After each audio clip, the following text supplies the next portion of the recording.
시편 127편 3절에서 5절 말씀. 보라, 자식들은 여호와의 기업이요 태의 열매는 그의 상급이로다. 젊은 자의 자식은 장사의 수중의 화살 같으니 5절 같이 이것이 그의 화살통에 가득한 자는 복되도다.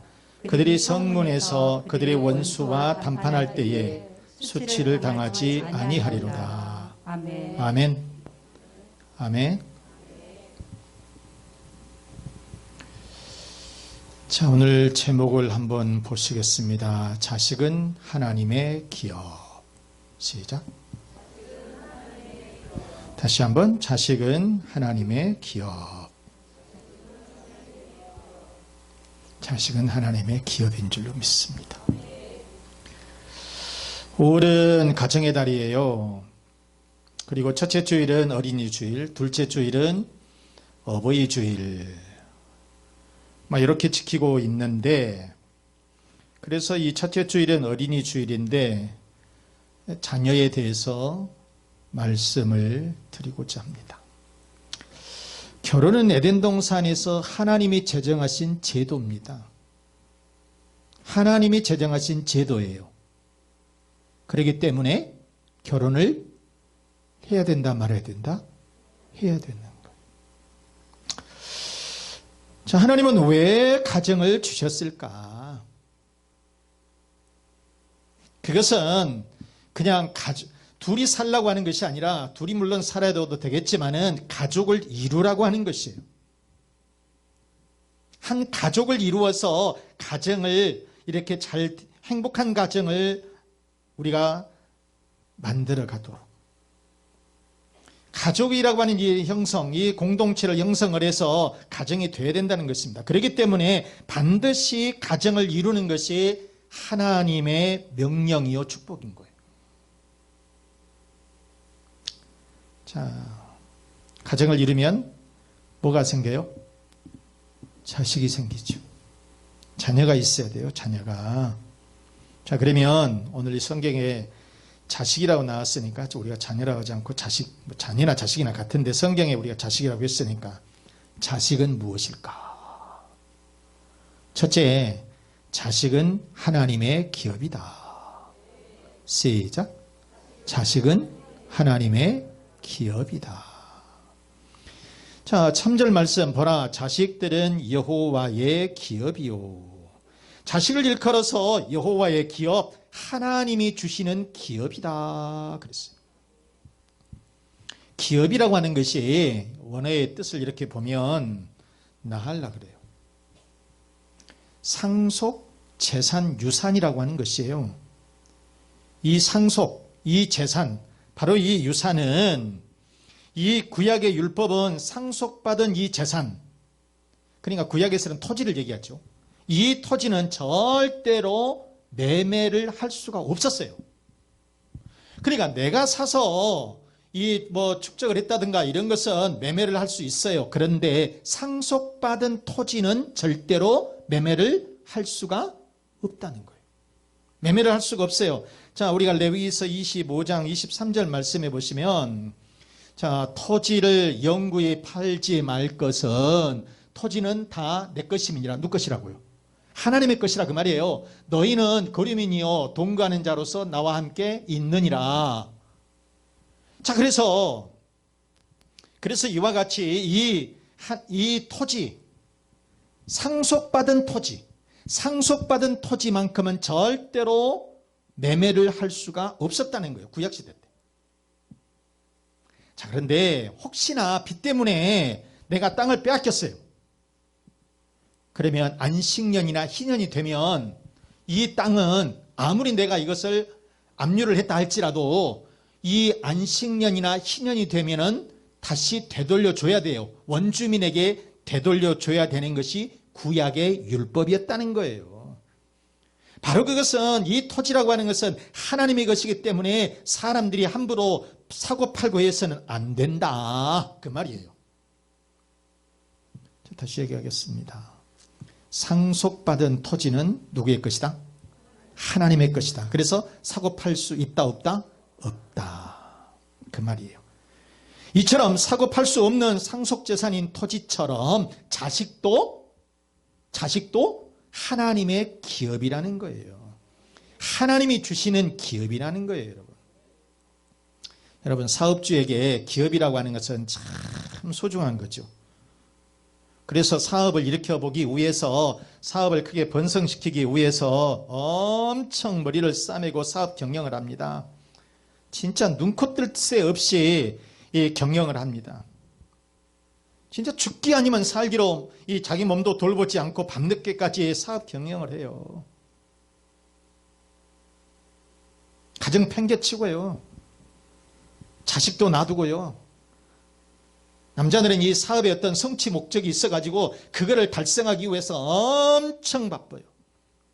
그런데 여러분, 자식이 하나님께서 주신 기업이라니까요.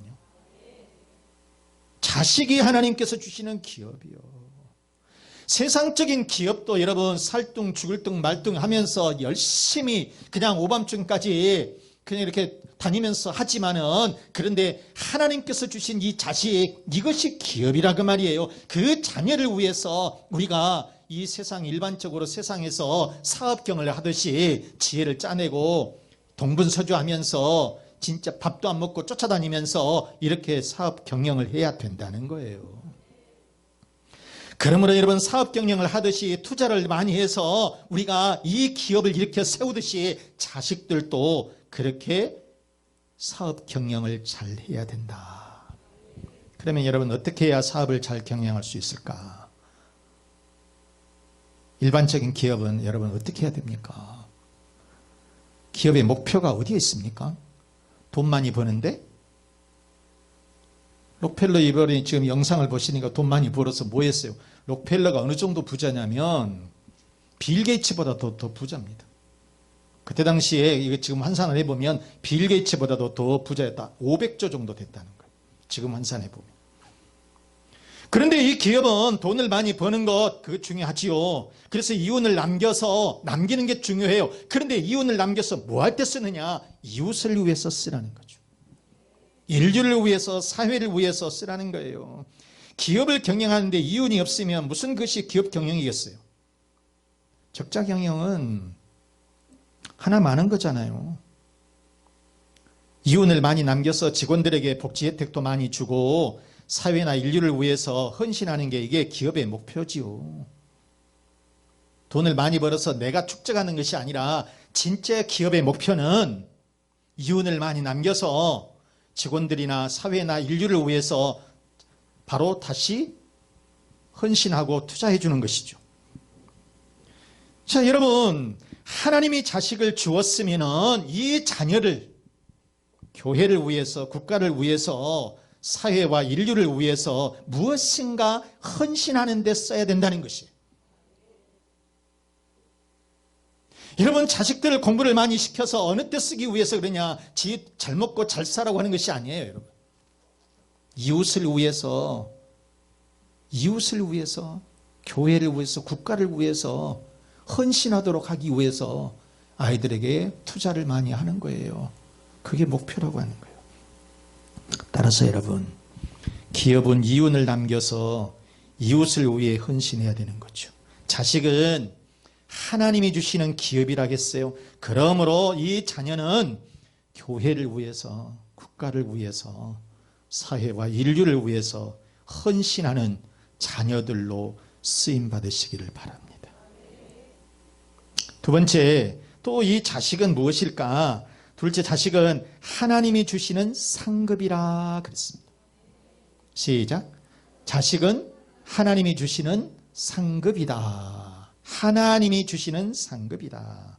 3절 말씀 보라. 자식들은 여호와의 기업이요 태의 열매는 그의 무엇이다? 상급이로다. 상이 뭐예요? 상. 샤카라, 이게 보상입니다. 보상. 삭시라고 하는 거예요. 자식 농사를 잘 지어야 상도 받고 복도 받는 거지요. 자식은 하나님이 우리들에게 주시는 복이에요. 복. 하나님이 우리들에게 주시는 상이고 보상이라고 하는 거예요.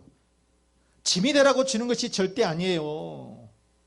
그런데 오늘날 이 젊은 사람들은, 가정들은 자녀를 그래서 많이 낳지 않으려고 그러죠. 왜? 짐이니까. 이게 자식들이 짐이 돼버리는 경우가 있다는 거예요. 그런데 여러분, 사람이 상 받으면 기분이 어째요? 되게 좋겠죠. 너무 기분이 좋아서 상장 받게 되면요, 이 상장을 액자에다가 잘 넣어가지고 문가부에 올려놓기도 하고, 또는 어디다가 이게 잘 보관을 해요. 그래서 가문의 영광으로 여기고 이렇게 사람들에게 자랑을 하죠. 그런데 여러분, 그 자식이 하나님께서 주시는 상이다. 이 자녀가 하나님께서 주시는 상이다, 그런 말이에요. 여러분 따라서 해봅시다. 내 자녀는 하나님이 주신 상이다. 그래서 어떻게 해야 되겠어요? 상 받으면 기뻐요, 슬퍼요? 기쁘잖아요. 그래서 자식을 볼 때마다 어때야 돼요? 상 보듯이, 상 받는 것처럼 기뻐야 된다는 거죠. 여러분, 그래서 시편 기자는 자식을 일컬어서 장사의 수중에 있는 화살과 같다, 이렇게 말씀하고 있잖아요.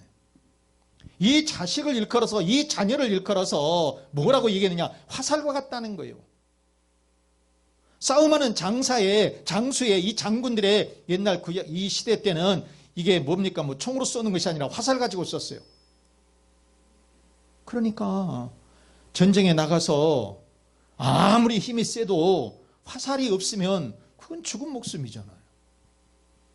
바로 이처럼 우리가 어떻게 해서 적군을 이길 수가 있느냐? 화살통에 화살이 가득 차 있을 때에 적군을 무찌를 수가 있고, 나라를 지킬 수가 있고, 자기 자신을 지킬 수가 있는 거예요. 마찬가지로 자식이 있을 때에 가문을 지켜주고, 가정을 지켜주고, 나를 지켜주고, 부모를 지켜주는 거예요. 그래서 이 자식을 일컬어서 장사의 수중에 있는 화살과 같다, 하나님께서 주시는 상이다, 이렇게 말씀을 하고 있는 겁니다, 여러분. 우리가 사무엘하 5장에 보면 이새의 아들이 나옵니다. 다윗이라고 하는 아들이죠. 자, 이새는 이스라엘 가정의 가장 유명한 다윗 왕의 아버지입니다. 그런데 그는 베들레헴에서 평범하게 농사를 짓고 양떼를 키우면서 그렇게 살았어요. 그런데 이 이새에게는 8명의 자식들이 있었습니다. 8명의 자식들이 있었어요. 그런데 그 가운데 8번째 막내가 다윗이에요. 그런데 이 다윗이 어찌 보면은, 제가 전에도 말씀을 드렸지만은, 이 막내라고 하는 뜻은 하카탄, 그러면 별 볼 일 없는, 막내라고 하는 뜻도 있지만 원어상에 보게 되면 별 볼 일 없는, 하찮은, 그런 뜻도 있다 그랬어요. 그러니까 이 집안에서 장자가 굉장히 소중했었어요. 그런데 이 다윗은 막내 아들이에요. 그러니까 별로 소중히 여기지도 않았던 거예요. 그런데 그 자녀가 이스라엘의 왕이 되는 거예요. 이스라엘의 왕이 됐어요. 그리고 이 사울왕의 뒤를 이어서 다윗 왕조를 세우게 되고 이스라엘을 굳건하게 세우면서 이스라엘의 가장 훌륭한 왕, 가장 위대한 왕으로 우뚝 서게 되더라. 자, 사무엘하 5장 3절의 말씀에 보시면은, 이에 이스라엘 모든 장로가 헤브론에 이르러 왕에게 나오매 다윗 왕이 헤브론에서 여호와 앞에 그들과 언약을 맺음에 그들이 시작 다윗에게 기름을 부어 이스라엘 왕으로 삼으니라. 다윗에게 기름을 부어 이스라엘 왕으로 삼았다는 거예요, 여러분. 그런데 이 다윗을, 하나님은 이 다윗을 얼마만큼 사랑했느냐? 너무너무나도 끔찍이 사랑하셨어요. 그리고 축복해 주셨어요. 심지어는 다윗을 일컬어서 내 마음에 딱 맞는 애야, 이렇게까지 했다는 거예요. 자, 여러분 성경에 사도행전 13장 21절 말씀 읽어보시죠. 그 후에 그들이 왕을 구하거늘 하나님이 베냐민 지파 사람 기스의 아들 사울을 40년간 주셨다가 그 다음 패하시고 다윗을 왕으로 세우시고 증언하여 이르시되 내가 이새의 아들 다윗을 만나니 내 마음에 맞는 사람이라. 아멘. 내 마음에 맞는 사람이라. 여러분, 우리가 같은 직장 안에서도 보게 되면 내 마음에 맞는 사람이 있고 별로 마음에 안 드는 사람들도 있지요. 그러면 여러분 생각에 여러분들이 CEO다, 여러분들이 경영자다라고 하면 마음에 맞는 사람을 승진시켜 주겠어요? 마음에 맞지 않고 맨날 그냥 이상한 짓거리 하고 있는 그런 사람을 승진시켜 주겠어요? 여러분, 예배도 마찬가지예요. 하나님의 마음에 맞게 하나님 앞에 예배를 드리는 사람을 하나님께서 축복해 주시겠어요? 어쩌겠어요? 그래서 다윗은 하나님의 마음에 딱 맞는 사람이었다. 그래서 하나님께서 이 다윗에게 복을 주셨는데 이스라엘의 가장 위대한 왕으로, 가장 훌륭한 왕으로 세워주신 줄로 믿습니다. 여러분, 이렇게 다윗은 가문의 영광이 되었어요. 그러기에 자식은 하나님이 주시는 그런 상인 줄로 믿습니다. 그 자식이 가문을 지켜주고 여러분의 가정을 지켜주고 또 우리들을 지켜줄 줄로 믿습니다. 여러분. 그러면 여러분, 자녀들을 어떻게 해야 될까? 돈만 많이 주면 될까? 재산만 많이 주면 될까? 자식들을 어떻게 해야 될까? 하나님의 말씀으로 양육해야 된다. 시작. 자, 그러니까 우리가 자식들을 어떻게 해야 되느냐? 하나님의 말씀으로 양육해야 된다. 시작. 하나님의 말씀으로 양육해야 된다. 신명기 6장 7절 말씀에 내 자녀에게 부지런히 가르치며 집에 앉았을 때든지 길을 갈 때든지 누워있을 때든지 일어날 때든지 이 말씀을 강론해라. 그러니까 자녀들은 부지런히 하나님의 말씀으로 양육을 하라는 거예요. 돈만 많이 주고 그냥 뭐 말하면은 찡찡해갖고 있으면 돈만 많이 주고 이런 것이 아니라, 그냥 기분 좋다고 돈만 많이 주는 것이 아니라 무엇으로 가르쳐야 된다? 무엇으로 양육을 해야 된다? 하나님의 말씀으로 자녀들을 잘 양육시켜라. 그런 말씀인 거예요. 여러분, 그래서 교육 중에서 가장 큰 교육이 신앙교육인 거예요. 교육 중에서 가장 큰 교육이 뭐냐? 신앙교육이다. 신앙교육이라고 하는 신앙교육이다. 미국의 아동 전문가인 폴 디마이어, 이 사람이 말하기를 1살에서 6살까지 때까지 이 인격의 85%가 형성이 된다고 그랬습니다. 그래서 어린아이 때에 주의를 지키는 것, 11조 드리는 것, 교회 봉사하는 것을 가르쳐야 된다는 거예요. 애들이 고등학교만 되면 머리 커가지고 교회 가자 하면 엄마 내가 알아서 할게. 신앙은 자유라, 이딴 소리예요. 여러분, 어린아이들 록펠러 뭐라고 했습니까? 6살 때부터서 11조를 가르쳤대잖아요. 그리고 어디 가서 앉았다고? 예배 제일 뒤에 앉았다고? 저 뒤에 앉으신 분들 예배 제일 뒤에 앉았어.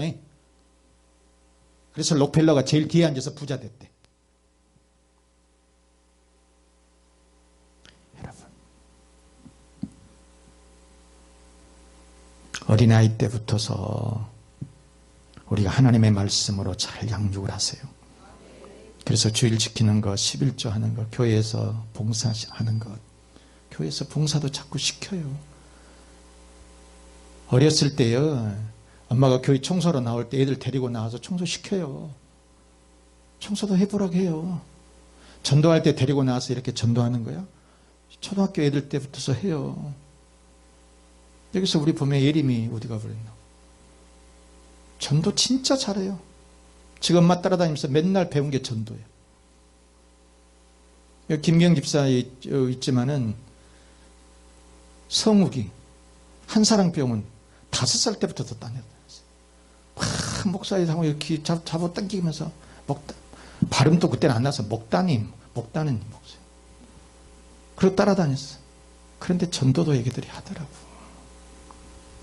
그래서 여러분 어린아이 때부터서 신앙으로 말씀으로 여러분 잘 양육하시기를 바랍니다. 유대인을 보면요, 노벨상 수상자의 26%가 유대인들이라는 거예요. 미국에서 재계의 90%가 유대인들이고 세계 곡물 시장이나 무기 시장, 심지어는 이 할리우드 영화계까지 다 진출을 해가지고 있습니다. 다 유대인들이에요. 그렇다면 이스라엘 땅덩어리가 얼마나 되냐? 2만 제곱킬로미터 정도밖에 안 돼요. 2만 제곱킬로미터라고 하면 얼마 정도예요? 이 남한의 전라남북도 정도, 전라남북도 정도밖에 안 돼요. 그러면 인구 숫자는 얼마나 되느냐? 850만 명밖에 안 됩니다. 850만 명이에요. 그런데 어떻게 세계 인물들이 유대인들에서 많이 나오느냐? 그들은 어렸을 때부터서 철저하게 십계명 율법을 가르쳤어요. 그리고 하나님을 철저하게 섬기는 것을 가르쳤습니다. 하나님을 경외하는 것, 하나님을 섬기는 것, 이것부터서 가르쳤다는 거예요, 여러분. 그래서 이렇게 신앙교육이 지금의 유대인들을 다 만들어낸 거예요. 툭 하면 얘들을 놔두고요, 교회 못 가게 하고 안 나가게 하고 교회 놔두고. 여러분, 진짜 어린아이들이, 여러분의 자녀들이 잘 되기를 원한다면 신앙교육부터 시키기 바라요. 하나님의 말씀으로 양육하시기 바라요. 우리 영상에서 보셨지만 록펠러 얘기 다시 한번 해보겠어요. 빌 게이츠보다도 더 부자였다. 오늘날로 계산을 하면 한 500조 정도 됐다. 500조. 그런데 일찍이 76세 때 아내를 먼저 하늘로 보냈습니다. 아내를 기념해서 시카고 대학에서 그 기념교회를 이제 세우고 헌당식을 하고 나오는데 기자들이 물었습니다. 회장님의 성공 비결은 무엇입니까? 그런데 그때 록펠러가 하는 말, 나는 어머니 엘리자의 신앙교육이었네. 어머님의 신앙교육이었네. 어머니의 신앙교육이었네. 그렇게 말해요. 그러면 회장님, 그 어머니의 신앙교육이 뭐예요? 재차 물었어요. 그러니까 아까 나왔지만 철저한 11조. 철저한 11조. 교회 가면 어느 자리에 가라고? 맨 앞자리에 가라고. 지금 그럼 자리 이동 한번 해볼까요? 나도 록펠러 같이는 돼야 되겠다. 그렇게 하신 분들은 다음 주부터서 제일 뒤에 앉지 말고 앞으로들 조금 오셔요. 뭔가 신앙교육이 틀려. 그리고 세 번째가 뭐예요? 모르니까 교회 일에 순종하고 목사님 마음 아프게 하지 마라. 이게 어머니의 신앙교육이었다는 것입니다. 그리고 우리가 책에서 많이 보면 이 록펠러 부자, 최고의 부자 록펠러, 세계 최고의 부자의 이 록펠러, 많이 책 여러분 많이 읽어봤을 겁니다. 그런데 어머니가 가르쳐준 10계명의 신앙교육. 첫째, 하나님 아버지를 친아버지 이상으로 섬겨라. 두 번째, 목사님을 하나님 다음으로 섬겨라. 목사님을 하나님 다음으로 섬기래. 세 번째는 주일 예배는 본교회에서 드려라. 네 번째, 예배 시간에는 항상 뒤에 앉아라. 뒤에 앉아라. 앞에 앉아라. 앞에 앉아라. 다섯 번째, 11조는 하나님의 것식으로 구별하여 드려라. 여섯 번째, 아무도 원수로 만들지 말아라. 그 다음에 남을 도울 때는 있을 때 힘껏 도와라. 그 다음에 여덟 번째, 아침에 목표를 세우고 기도로 시작해라. 기도로 시작해라. 아홉 번째, 아침에는 하나님 말씀을 읽어라. 하나님 말씀 여러분 읽어서 한 줄이라도 읽고 가시라는 거야. 그리고 기도로 시작을 하고, 그리고 잠자리에 들기 전에도 하루를 반성하고 기도하면서 마무리를 지어라. 여러분, 이것이 어머니가 아들을 위한 교육이었어요. 아들은 그 어머니의 교육 안 받대로 했어요. 이렇게 하니까 하나님의 그 록펠러에게 세계 최고의 부자로 만들어 주신 줄로 믿습니다. 여러분. 며칠 전 한강공원에서 22살 의대생이 죽었습니다. 한강변에 실종돼서 여기가 죽었어요. 친구와 술을 먹고 공원 벤치에서 인사불성 돼가지고 잠을 잤던 모양이에요. 그래가지고 5일 만에 한강에서 시체로 이게 발견됐는데, 여러분, 이 사건, 이 뉴스 접하셨죠? 안타깝죠? 우리들 마음도 아픈데 부모들은 제대로 살 수 있을까? 그런 생각까지 들어요. 그러면서 사람들이 하는 말이 술이 문제다. 술이 문제다. 안타까워요. 우리들이 안타까우면 부모들은 어떻게 하겠냐 그 말이에요. 부모들이 제대로 살 수 있을까? 저 진짜 생떼 같은 자식을 내보내고 어떻게 살 수 있을까? 기가 막힐 일 아닙니까? 그런데 술이 문제라고 하는 거예요. 신앙교육을 제대로 시켰더라면 저렇게 술을 퍼마셨을까? 그런 안타까운 마음이 먼저 들었다는 거예요. 사랑하는 여러분, 자식은 하나님의 기업인 줄로 믿습니다. 자식은 하나님이 주시는 상인 줄로 믿습니다. 그러므로 우리는 하나님의 말씀으로 양육해야 될 줄로 믿습니다.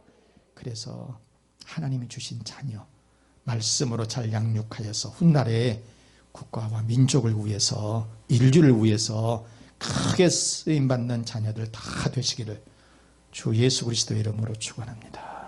축원합니다. 자식은 하나님이 주신 기업이며 상임을 깨닫게 해 주옵소서.